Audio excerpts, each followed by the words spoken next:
बात उस दिन की है जब कन्हैया मेरी राधा रानी को छोड़कर सारी गोपियों को छोड़कर चला जाता है। तो राधा रानी और सारी गोपियाँ विरह में क्या कहती हैं इस भजन के माध्यम से सुनिएगा। श्याम की दीवानी राधा, श्याम की दीवानी राधा, रात दिन रोती है। श्याम की दीवानी राधा, रात दिन रोती है। आजा मेरे सावराए जिंदगी अधूरी है। आजा मेरे सावराए जिंदगी अधूरी है।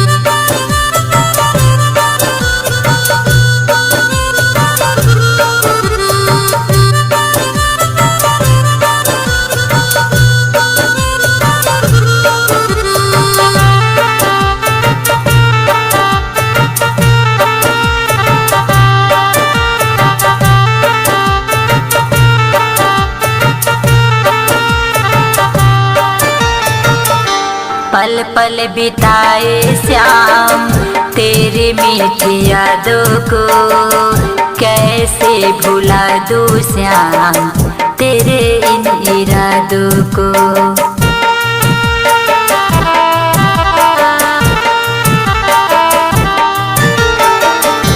पल पल बिताए श्याम तेरी मीठी यादों को, कैसे भुला दूं श्याम तेरे इन इरादों को।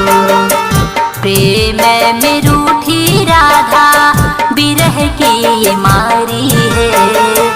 प्रेम में रूठी राधा विरह की ये मारी है। आजा मेरे सावराए जिंदगी अधूरी है। आजा मेरे सावराए जिंदगी अधूरी है।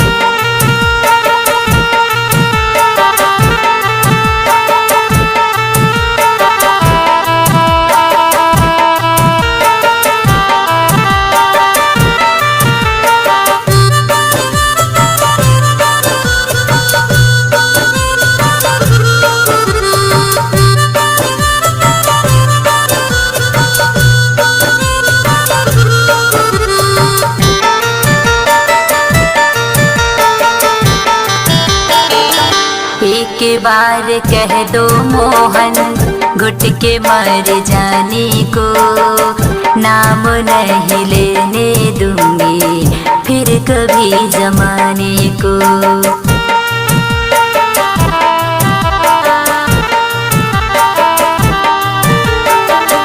एक बार कह दो मोहन घुट के मर जाने को, नाम नहीं लेने दूंगी फिर कभी जमाने को।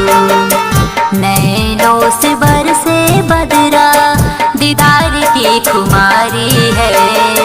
श्याम की दीवानी स्नेहा रोज यही गाती है। आजा मेरे सावराए जिंदगी अधूरी है। आजा मेरे सावराए जिंदगी अधूरी है। श्याम की दीवानी राधा रात दिन रोती है।